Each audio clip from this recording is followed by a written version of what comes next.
Zimbabwe Republic Police officers in Chinhoyi today disrupted a faction of Citizen Coalition for Change CCC youth meeting. Details on the reasons for the disruption are still sketchy. The incident comes barely 24 hours after police in Harare on Sunday arrested party interim leader Jameson Timber and 70 other activists for allegedly holding an illegal political meeting.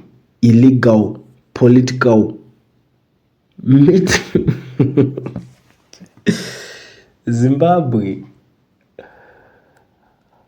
I don't know kuti politics zacho dzakuitwa sema. I think politics dzadze kutonyorerana bhuku manje kuti right guys, anenge achida kuvhura political party yake kana uchida kulinga nevanhu vako izveso, handiti nonzi unofanira kuuya wotikumbira wotiudza kuti uri kuexpecta vanhu vangani, une venue yoda kushandisa icho inopinda vanhu vangani, because this guy manje ari kunzi aita illegal political meeting kureva kuti iye angosangana nemayouth ake ngoti 70 vanhu ngatibate.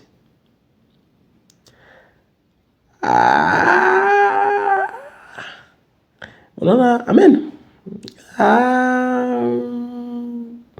Zvine pamuromo kutaura chokwadi guys, politics dzakadai so zvine pamuromo. Handi Jameson Timber akabatwa nemayouth makaningina kuChinhoyi ari kunzi asvika vanokanganisa futi imwe meeting iriko kunzi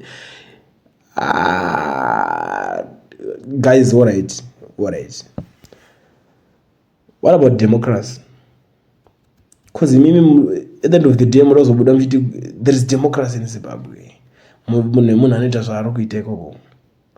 Vachirambidzwa kungoungana, hapana kana kuti muri kuvhunduka chiapo kuti vanhu vaite kameeting, because kana kuti muri kuti nyaya yakaitenderera ndechokwadi yekuti muda kuti mamwe elections. Because kana vari kungoungana vangori kanhamba kakadaro kuzovakanganisa vanenge vachikanganisirwa chii?